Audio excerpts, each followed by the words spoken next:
So today I'm starting a new series that I hope will be lots of fun for all of us about why we love to cruise and all of the aspects that go with it. We're going to talk about Hurricane Ian, we're going to talk about some updates on cruise ships, and then an option on the app, the Medallion Class app from Princess, that you might not be aware of. So let's get started.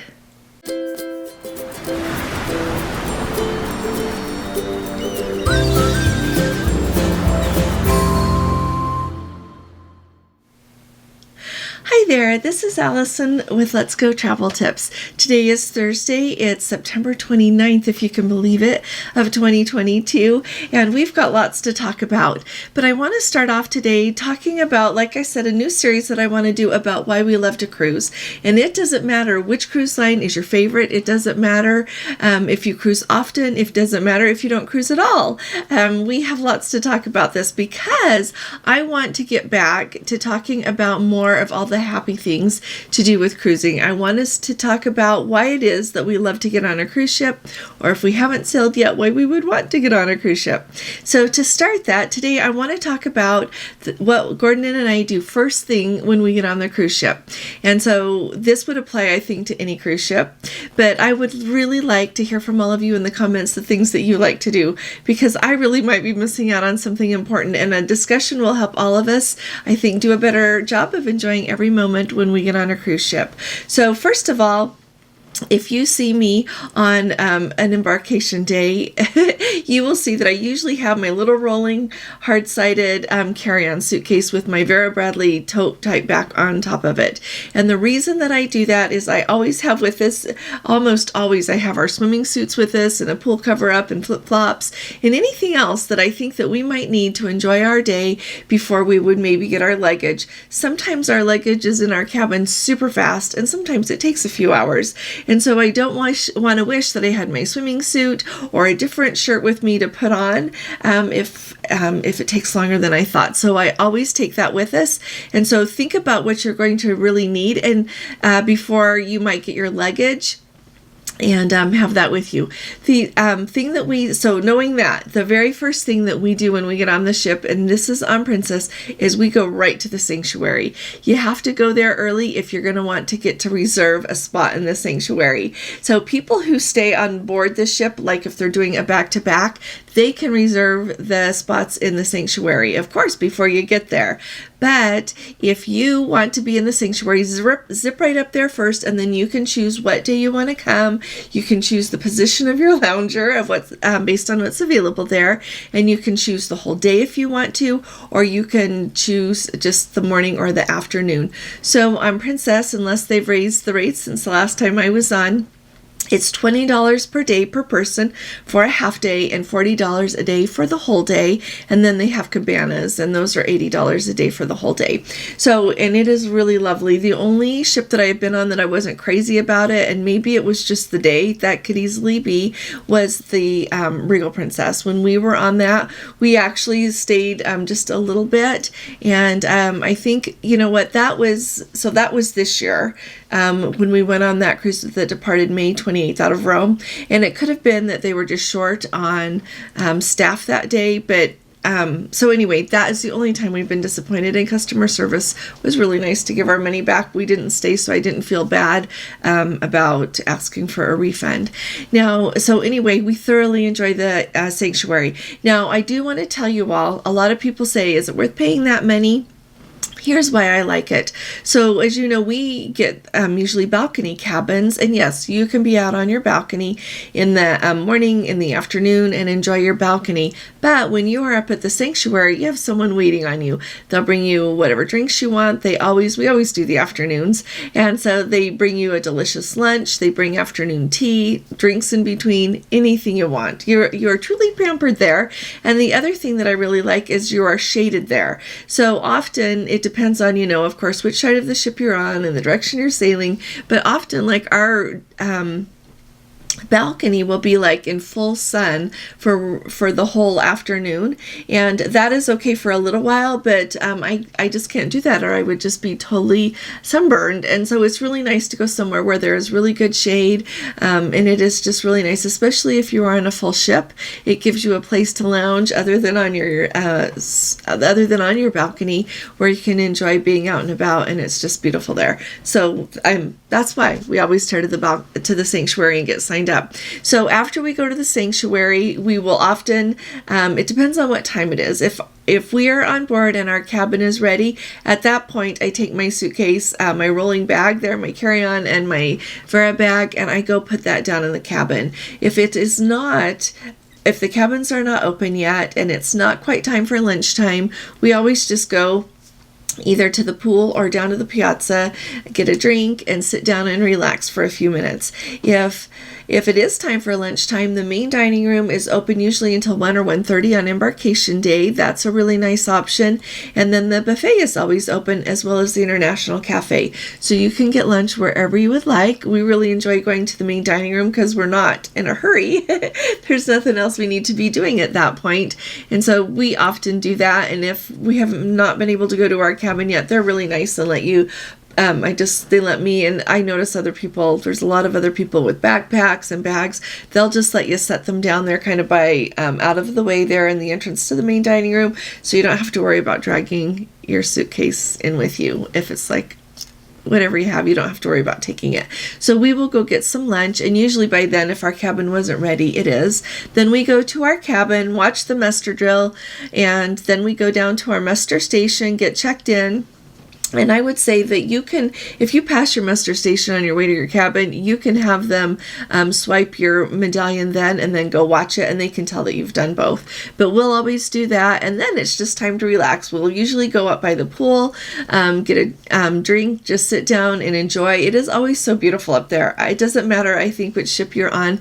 It's always beautiful up by the pool on a sunny day. I don't think there's a better place to be. So that's what we do, and just start relaxing. And so let me know what you all do right when you get on the ship. Okay, we'd really like to hear from you. And I also wanted to let's see, did I miss anything? Nope, that is all. So the next thing that we need to talk about today is Hurricane Ian. Now, I know that the news is covering this like really well. Once again, my thoughts and prayers, oh my goodness, are with everyone there in Florida. I am overwhelmed looking at the devastation of what that hurricane brought and what that means to people with their homes and their businesses and just everything. It's going to be a long process to get everything back to where it was before. And like we're finding about so many things in life, a lot of things probably won't be like they were before. Hopefully the important things will be like they were before. So with that, the storms are still raging there. Now I've noticed that Hurricane Ian is downgraded to a tropical storm. You never know. They project it might become a hurricane again when it goes back out to the water, but at least for now it looks like there is still so much rain falling, high winds, and a lot going on. And so those ships that were out to sea that are not able to come back in their ports really quick, I just wanted to let you know super fast. The Carnival Paradise sailed out of Tampa Bay, and the Carnival Elation sailed out of Jacksonville's port there. Royal Caribbean's Mariner of the Seas and the Norwegian Getaway and the MSC Divina, those are Divina, however you say that, those ships are still out to sea. I think that they're really hopeful that they can maybe come back tomorrow, but honestly, I'm sure I cannot see that they have made that decision yet, because they've got to see what the wind and rain does if those ports can open up again. So I'll sure try to keep you up to date on that. I really there's worse things than being stuck on a cruise ship, right? Just being able to sail another day or two. But I know it's also really stressful because everybody is wondering. And I had the thought, we have these people that parked their cars, and I hope that their cars are okay when they get back. I know a lot of times, you just have transportation plans, but when it's your own car, I hope everyone's car is okay. So if you are on one of those ships and you happen to be in our Let's Go family, let us know how everything is going for you, okay? And then, like I've been saying the last few days, If you have got a cruise that is supposed to be sailing out of Florida, flights there, absolutely double check before you go. Go check before you go to the airport. Check before you try to drive, because I think a lot of things are really up in the air right now. They had to close, to the Tampa port, the Jacksonville port, and Cape Canaveral there. Those are all still closed. And so it's really just going to depend on when they can open those up again. So, and the Disney Wish, I should also add that. The Disney Wish, the next sailing has been canceled, and they're going to stay out to sea, of course, at least until tomorrow as well. Now, Royal Caribbean has updated their cruise protocols based on what Canada announced. And so let me tell you super fast what they are. So if you're going to be on a Royal Caribbean cruises that is 9 nights or less, unvaccinated guests ages 5 and older have to show a negative COVID test done within 3 days. If you are on a sailing that is 10 nights or more, all guests 5 years or older must present a negative COVID test taken no earlier than within 3 days of sailing. So make sure it's within 3 days. Now, this is the important thing to remember. Royal Caribbean is accepting the self-tests for all of this. So they say that you can either print out a copy of your test if you have it proctored. You can bring a clear photo of the self-test that you took showing that it's negative, or you can bring the test itself with you and show them that it's negative. So that's how that works. And it says that their boarding day test requirement is no longer in effect for sailings October 1st and later that are going to go to Canada. So I was really excited about that. And then also back on September 22nd, Barbados made the change that they are getting rid of their testing requirement. So that just eases things for any sailings going to Barbados. Wanted to make you aware of that. We also have someone who is sailing right now on Holland America's Westerdam.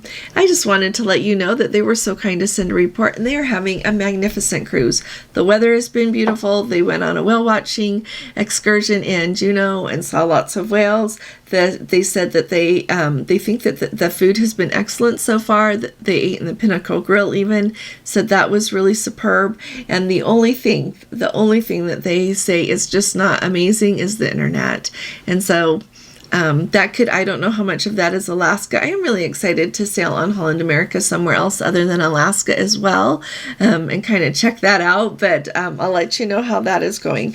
Now, I wanted to invite everyone who has not joined our Facebook group yet to please do so. So it's just Let's Go Travel Tips. You go over and request to join, and Gordon lets you in. And people have posted so many amazing photos. They post so much information, and there's a couple of things there that I want to bring your attention to today. First of all, the other day I told you about the lady who had posted and said that they had an aft balcony, and then they got quote unquote upgraded to a cabin that had twin beds, and she said, now we're sleeping on twin beds. I thought that meant they were now sleeping on twin beds, that they were already on the ship. So this is my bad. I'll be more careful. They were not on the cruise yet. And so what I love about our Facebook group is you put something and people are going to answer your questions. They're going to add their experience to help you to know what to do. So someone told her, hey, call customer service and tell them. So they did, and they are now in a mini suite. So here's what I have to say. I don't think that the upgrade problem on Princess, upgrading you from a very desirable cabin to another cabin, is as bad as I was worried that it was. So don't be worried about that. I would say definitely keep an eye on your cabin, and if they offer you an upgrade, make sure that you know where they're upgrading you to. Me, Gordon, and I always choose where we want to be. We usually choose the cheapest balcony on the ship, and so often we're forward or mid-forward, or anyway, we often choose that. But you know what? I never want to be upgraded. And so when we were booking our cruises, I couldn't figure out where to do that.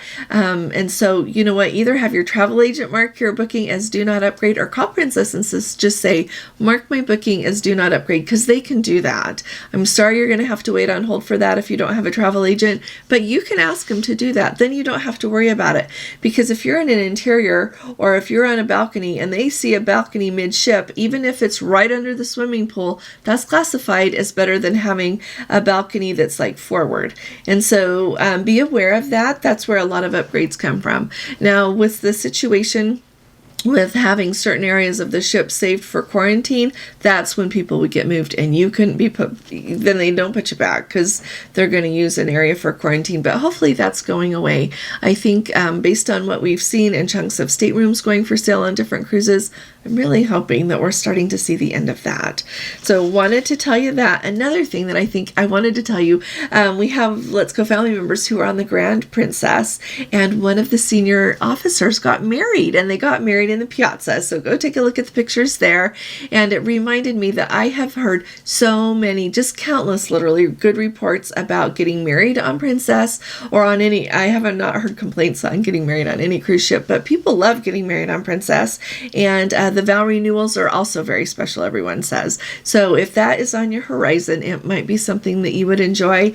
And as I've said before, it is much more affordable to get married on board if you would enjoy that rather than doing it at home, because they include so much.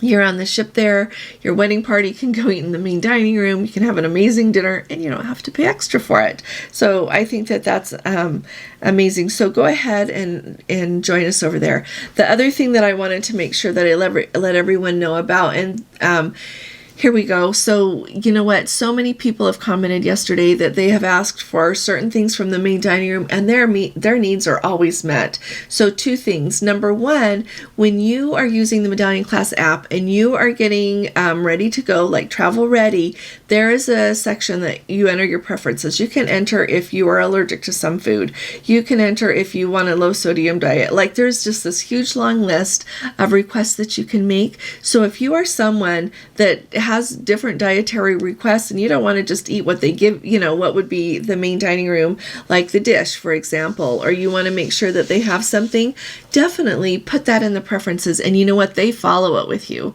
They follow it really closely with you, and they'll take good care of you.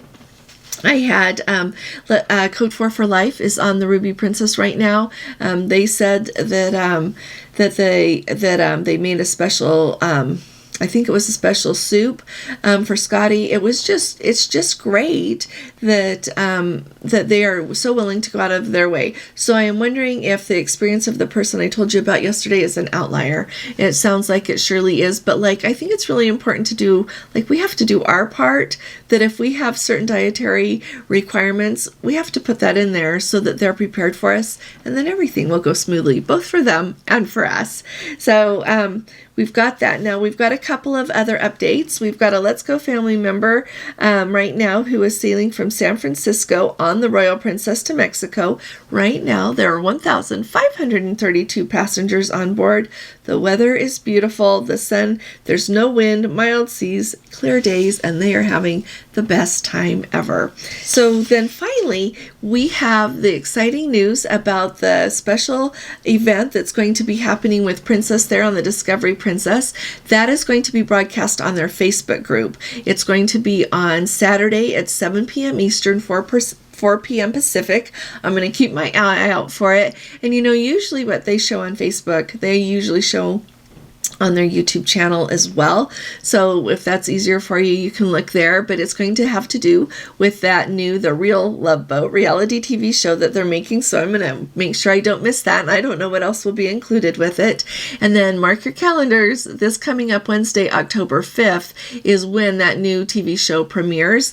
It's going to be at 9 p.m. Eastern. So that's 6 p.m. Pacific. And it'll be on CBS. And so it'll be really fun to talk about that. See what it's like, and go from there. I'll be looking forward to hearing what you all think about it. So that's the updates that I've got for you today. If you've got more updates for us, please put it in the comments below or send us an email. I really appreciate you all. If you haven't subscribed yet, please do. We'd love to have you with us. We need to have you with us. If you appreciate these updates, please give this video a thumbs up. It actually helps. I'll be talking to you all again really soon. You all take really good care. God bless you. Love you. Bye-bye.